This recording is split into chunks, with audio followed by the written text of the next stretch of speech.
जो यूक्रेन का मामला है, तो यूक्रेन का ध्यान में रखें। मैं हमेशा ये बात कहता हूँ कि यूक्रेन का जो जंग है वो यूक्रेन सिर्फ यूक्रेन की हद तक नहीं है, बल्कि एक तो आप देखेंगे इसमें ये अब ब्लैक सी आ गया, और इसमें जो असल फ्यूचर का जो असल मेरा ख्याल है एक महाज खुलने जा रहा है ना, असल महाज वो आर्कटिक के अंदर है, जिसको आप नॉर्थ पोल कहें या आर्कटिक कहें जो भी, और वो असल महाज है। यानी आपका जहन सारा रहेगा कि यूक्रेन में क्या हो रहा है, यूरोप में क्या हो रहा है, ऊपर जो एक आने वाले सालों की या आने वाले अरसे की जो जंग है उसमें ऊपर बहुत बड़ा एक महाज खुलने जा रहा है, और वो आर्कटिक ओशन है, क्योंकि बर्फ पिघल रही है और बर्फ पिघल रही है। और अगर आप उस मैप को देखें कि आर्कटिक ओशन के जो मुल्क हैं, तो तकरीबन 53.9% वहाँ पे रशिया है। यहाँ पे अगर हम इसको देखें तो आपको सबसे ज़्यादा यहाँ पे रशिया नज़र आ रहा है, और फिर आपको जो है वो जो रशिया नज़र आ रहा है, फिर उसके बाद अगर और कोई मैप हो तो वो भी दिखा लीजिएगा जिसमें मुल्कों का अगर नाम हो यहाँ पे, तो रशिया है सबसे ज़्यादा आर्कटिक ओशन में। अगर कोई मुल्क अपनी सरहदें रखता है तो वो जो है वो रशिया है। और रशिया का सबसे बड़ा, अगर और कोई मैप भी आएगा हमारे सामने तो हम देखेंगे रशिया बहुत बड़ा आर्कटिक के अंदर रशिया है। बहुत थोड़ा सा अमेरिका है, ये देखें, यहां से देखें अब आप कितना बड़ा रशिया है, या इसको मैप को जरा ऊपर करेंगे प्लीज जी, कितना बड़ा रशिया है। देखें ना आप, आर्कटिक ओशन, ये आर्कटिक ओशन है, नॉर्थ पोल इसके अंदर, ये बहरहाल ये हम आर्कटिक की बात करें, कितना बड़ा रशिया है। थोड़ा सा ऊपर अलास्का, मैप को नीचे लाइएगा दोबारा, मैप को नीचे लाएंगे, थोड़ा सा अमेरिका है, हम अमेरिका देखें कितना सा है, और रशिया देखें कितना बड़ा है, बाकी कनाडा है देखें। अच्छा, डेनमार्क नहीं है, बल्कि असल में वो ग्रीनलैंड है। ग्रीनलैंड का जो डेनमार्क का वो हिस्सा जो कि वहां पे खुलता है वो ग्रीनलैंड है, और फिर उसके बाद जो है वो फिनलैंड के डायरेक्ट बॉर्डर नहीं है लेकिन स्वीडन के हैं। और रशिया कितना बड़ा है।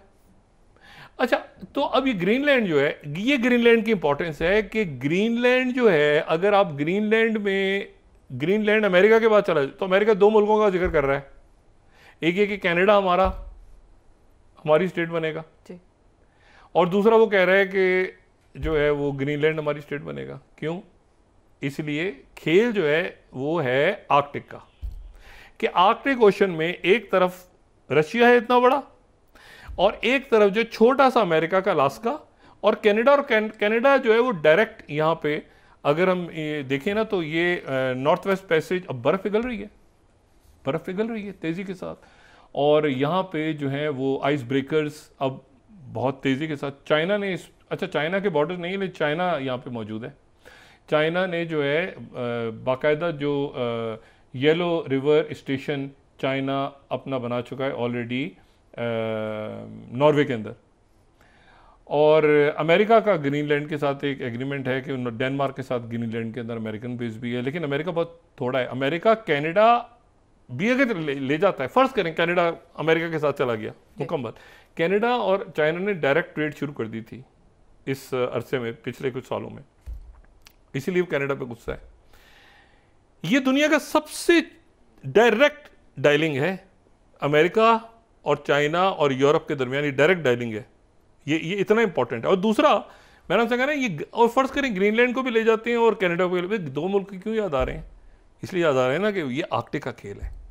अच्छा, अब आर्कटिक ये दोनों ले जाते हैं फर्ज करें अमेरिकन, तो फिर भी रशिया ज्यादा रहेगा, क्योंकि रशिया का बहुत बड़ा बॉर्डर है। मैंने कहा ना, ये कोई 4 कुछ % इनका जो है वो लगता है, कोई कनाडा कोई इतना ही जो है वो लगता है अमेरिका, और ये और अगर ग्रीनलैंड भी चला जाए तो भी रशिया ज़्यादा रहेगा, लेकिन ये अमेरिका के लिए लेना ज़रूरी है। 200 बिलियन, ये दुनिया का सबसे बड़ा जजीरा है ग्रीनलैंड, और 200 बिलियन के वहाँ पे क्रिटिकल मिनरल्स की बात हो रही है, कम से कम। अभी तो जाहिर है कि वो 60% तो 80% तो बर्फ़ रहती है उस पर भी, ग्रीनलैंड पे। ग्रीनलैंड का जिक्र इसलिए ग्रीनलैंड का आ रहा है कि वहाँ पे इस हफ्ते जो है वो सेकंड लेडी जो है अमेरिका की, यानी जो नायब सदर की अहलियाँ हैं, उषा वैंस, डीजे वैंस की जो अहली हैं वो, और जो नेशनल सिक्योरिटी एडवाइज़र हैं उनके साथ माइक वॉच वो, और सेक्रेटरी एनर्जी जो है ये अनइनवाइटेड एक वहाँ पे रेस देखने के लिए जा रहे हैं, और वहाँ पे हंगामा शुरू हो गया कि रेस देखने क्यों आ रहे हैं। डेनमार्क ने अपनी सिक्योरिटी भेज दी है वहाँ पे, उनके जो नए इलेक्टेड अभी प्राइम मिनिस्टर हैं जेंस फ्रेडरिक नेल्सन, वो जो है वो वहाँ पे अभी इलेक्ट हुए हैं, उन्होंने अपना हलफ उठाना है वहाँ पे। वो पहले कह चुके हैं कि हम अमेरिका के साथ नहीं जाएंगे, लेकिन डेनमार्क के साथ भी नहीं रहना चाहते, लेकिन वो क्या इंडिपेंडेंट चाहते हैं, क्या कोई अलग डील करेंगे, या ट्रंप उनके साथ। देखें ना, ट्रंप उनसे कहते हैं अमेरिका में आ जाओ और अमेरिका में तो बन जाओ और हम इन्वेस्ट, लेकिन ये इतना आसान होगा नहीं, क्योंकि मैंने आपसे कहा ना कि ये आर्कटिक, ये वही पूरा जो अगला एक मैदान है ना, यानी आप समझें कि अगर आर्कटिक से शुरू हो जाती है शिपिंग, और ये जो वहाँ पे जो आइस ब्रेकर्स हैं, ये जो आइस ब्रेकर्स हैं, यमल LNG के ऊपर चाइना ने बड़ा काम किया हुआ है। और फिर ध्यान में रखें कि एक जो पोलर सिल्क रोड भी चाइना का है। पोलर सिल्क रोड, ये बेल्ट एंड रोड के बिल्कुल मुतवाजी चाइना का एक पोलर सिल्क रोड भी है, जिसका पूरा का पूरा जो इन इलाकों से गुजर रहा है। ये चाइना की लॉन्ग टर्म प्लानिंग है। चाइना ने आइस ब्रेकर्स बनाए हुए हैं। चाइना जो है तेज़ी से रशिया के साथ ये यमल, मैंने कहा ना कि यमल LNG का, फिर नॉर्वे के अंदर उनकी प्रेजेंस है, उनका रिसर्च स्टेशन काम कर रहा है, जैसे ग्रीनलैंड में अमेरिकन कर रहे हैं काम। तो अब ये है कि ये यहाँ से ये बात हो रही है कि जो कनाडा, अमेरिका की जो वाइस प्रेसिडेंट की अहलिया वहाँ पे पहुँच रही हैं और जिसमें हंगामे शुरू हो रहे हैं। अच्छा, अब इसमें एक तो ये हो गया, तो ये डॉट्स कनेक्ट करें तो ये यहाँ पर भी अब ये सारे मामला भी हर एक को पता है, अमेरिका को भी, रशिया को भी, लेकिन अभी आर्कटिक का जिक्र कोई नहीं करेगा। अभी बात करेंगे ब्लैक सी की, इसकी उसकी बात करेंगे। लंबा खेल तो ऊपर शुरू होना है ना, अभी ये यूक्रेन तक मामला नहीं हल होगा और बहुत सारे महाज खुल रहे हैं। अच्छा, इजिप्ट के अंदर कायरा में, जो कल मैंने कहा था कि सऊदी अरेबिया के वज़ीर ख़ारजा वहाँ पहुँचे, वहाँ पे UAE के वज़ीर ख़ारजा, वहाँ पे कतर के वज़ीर ख़ारजा, वहाँ पे इंडोनेशिया की नुमाइंदगी भी थी, वहाँ पे जॉर्डन के वज़ीर ख़ारजा, अरब ममालिक के, OIC के और अरब लीग के सेक्रेटरी जनरल, वहाँ पे सब की एक इजलास हुआ वहाँ पे। और इसराइल जो कि बिल्कुल इस वक्त बेकाबू हो चुका है, उस बदमज़ हाथी को कैसे वापस लाया जाए, UAE के फॉरेन मिनिस्टर भी थे, तो उन सब का इजलास हुआ वज़ीर ख़ारजा का। और इजिप्ट का एक नया प्लान दरमियान में, इजिप्ट ने वो प्लान जो है वो अमेरिका ने भी एक्सेप्ट कर लिया है, और वो हमास ने भी कर लिया है, और अरब ममालिक ने भी कर लिया, और तुर्की ने भी कर लिया, सब ने कर लिया। और वो ये है कि हर हफ्ते ये एक दिन में, ये ज़हन में रखें, सीज़ फायर के दौरान एक दिन में 500 शहादतें हुई हैं। रमज़ान में एक दिन में 500 फ़लस्तीनी शहीद किए हैं ये इसराइल ने, नेतन्याहू ने। अब जनाब ये किस पे बात हो गई, ये सारे मुल्क, इसराइल का कहना है कि अच्छा इसराइल, उनको समझ नहीं आ रहा नेतन्याहू को, तो शिनबित से हो रही, ये मैंने कहा सिविल वॉर, ये सिविल वॉर की तरफ चला जाएगा। अब अमेरिका को क्या करेगा पता नहीं, खुदा जाने ये इसराइल का क्या उनके लिए, अमेरिकन के नज़दीक क्या वो है। और मतलब है कि अगर वो ब्लैक सी पे, क्रीमिया पे वो कह देते हैं कि यहाँ के रिसोर्ट बनाओ, तो हो सकता है वो, या हो सकता है यहाँ पर कंस्ट्रक्शन करें, हो सकता है वहाँ करें। तो वो देखना है आगे कि ट्रंप को हमास के साथ डायरेक्ट निगोशिएट कर रहे हैं ना। अच्छा, तो इस वक्त कायरा की तरफ से एक नया प्लान आ गया है कि हर हफ्ते 5 या 6 हॉस्टेजेस को हमास रिलीज़ करेगी, और इसी दौरान जो है वो फौरी तौर पे अमल दरामद शुरू हो जाएगा, जो सेकंड फेज़ है। ये वो एंड गेम है, ये ज़हन में रखें, गज़ा का एंड गेम है। या ये पूरा रीजन एक्सप्लोर कर जाएगा, या यह है कि मैं हमेशा बात कहता हूँ कि अगली जियो पॉलिटिक्स जो है पूरे रीजन का, ये मैप रीड्रॉ होता है, कैसे होता है, वो गज़ा से जन्म लेगी। अब वो जनाब उनके मुख्तलिफ लोग के जी इजिप्ट तैयार हो गया है कि गज़ा के लोगों को अपने अंदर ले जाए। इजिप्ट का कोई इशू, इजिप्ट और गज़ा की हिस्ट्री रही है ना, इजिप्ट और गज़ा तो एक रहे हैं ना सर। अच्छा, 67 के बॉर्डर्स पे, लेकिन इजिप्ट ने तरदीद की है, इजिप्ट का बिल्कुल इरादा नहीं है। और 53 बिलियन डॉलर्स पे भी अरब ममालिक तैयार हैं। अमेरिका मान गया, अमेरिका इजिप्ट के इस जो नया प्लान है कि हर हफ्ते वो रिलीज करेंगे इतने लोग, और साथ ही सेकंड जो फेज है उस पर अमल दरामद हो जाएगा, सीज फायर। अब वो बदमज़ हाथी है, कभी वो उधर लेबनान से पंगा लेने की कोशिश करता है, वो कभी सीरिया पे स्ट्राइक कर देता है, वो उधर अहमद शराबी खामोश हैं, उधर लेबनान खामोश है, वो इख्तियारी को मौका नहीं दे रहे, वो शिनबित के साथ फटा पड़ा हुआ है, उधर जाएँ क्या करें, क्योंकि यहाँ पर ये फैसला करना है अमेरिका ने कि वो क्या ये जो फॉरएवर वॉर्स हैं, देखें फॉरएवर वॉर्स में उन्होंने ज़ेलेंस्की को तो काबू कर लिया, लेकिन एक तासुर ये उभर रहा है, ज़ेलेंस्की इतना मुश्किल नहीं था यूरोप। असल मामला शायद मिडिल ईस्ट की, मशरिक़ वस्ता या वेस्ट एशिया की वो सियासत को यूरोप की सियासत समझ रहे हैं। यहाँ पर एक दफ़ा मामला चल पड़ा और यहाँ बिट्रेयल्स की हिस्ट्री है, यहाँ पुरानी, यहाँ पर बहुत कुछ हुआ है, ठीक है ना। सारे अमेरिकन और जो कॉलोनियल प्रोजेक्ट्स थे जिसने सत्यानाश किया हुआ इस पूरे इलाके का।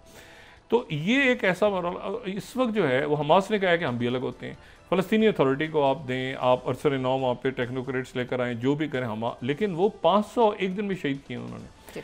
अच्छा, अब उसके बाद हुतीज़ का एक मिसाइल उस पर शोर हो जाता है, लेकिन हुतीज़ भी देखें, हुतीज़ भी ख़त्म नहीं हो रहे। उन्होंने भी वो हुतीज़ को जो लोग गए हैं यमन में, वो 2015 से लेके कब तक उनके ऊपर जंग होती रही है, हुतीज़ के ऊपर कितनी स्ट्राइक्स हुई हैं, लेकिन ये कि हुतीज़ की अपनी पावर तो मौजूद है। जो टेरेन में गए हैं ना, आप यमन जाएं तो आपको सिर्फ वो जो है ना वो सिर्फ वो सहरा नज़र नहीं आएगी, बल्कि ऐसी टेरेन्स आपको नज़र आएंगी कि आपको पता चलेगा कि वो दूसरा समझ जाता है कि स्ट्राइक से मसला हल नहीं होता। अफगानिस्तान में स्ट्राइक से मसला हल हुआ, बूट्स ऑन ग्राउंड के फंस गए। जहां पर आप बूट्स ऑन ग्राउंड के जहां स्ट्राइक्स करेंगे ना, आप समझेंगे स्ट्राइक्स हो गई तो खत्म हो गया, स्ट्राइक्स की खत्म हुआ मसला, एंटर हुए फंस गए। मसला ये है कि इराक में स्ट्राइक्स होती नहीं, ऑकन शॉक अंदर गए फंस गए। इशू ये है कि यमन में आप करते जाएं स्ट्राइक्स, ये हो गया वो हो गया, आप उतरे जरा यमन के अंदर, आप देखें क्या होता है, हुतीज़ क्या करते हैं। वो सदियों हज़ारों साल से वो वहाँ पे मौजूद कौमें हैं। मेरा सिर्फ ये कहना है कि यहाँ पर ये फॉरएवर वॉर्स को ख़त्म किया जाए, और ये जो अरसर नौ आज जो इजिप्ट ने प्लान पेश किया है, उस प्लान के ऊपर, और जिसको सारे अरब ममालिक ने एंडोर्स किया है, अमेरिका ने भी कर दिया है। इंटरेस्टिंग बात ये, अमेरिका ने भी कर दिया है, सऊदी अरेबिया ने भी कर दी है, जहाँ पे रशिया और यूक्रेन और अमेरिका की टॉक्स हो रही हैं, और साथ ही तुर्की ने भी कर दी है, और OIC के नुमाइंदों ने भी कर दिया है कि ठीक है, हमें कोई इतराज़ नहीं है। तो ये, और साथ ही एक बात बहुत इंपॉर्टेंट कि वो जितने वज़राए ख़ारजा वहाँ पर मौजूद थे, उनसे मिलने के लिए यूरोपीय यूनियन की जो टॉप डिप्लोमेट हैं वो भी पहुँच गई, उनके साथ भी मीटिंग हुई, और यूरोप भी साथ खड़ा हो गया कि इस पूरे प्लान के साथ, जो कि इजिप्ट का प्लान है, क्योंकि प्रेसिडेंट मैक्रोन या जर्मन या बरतानिया या बाकी सारे लोग इस सीज़फायर को चाहते हैं, जल्द से जल्द 2 स्टेट सोल्यूशन की तरफ। और ये अब टर्की ने भी इंडोर्स कर दिए, सब ने इंडोर्स कर दिए।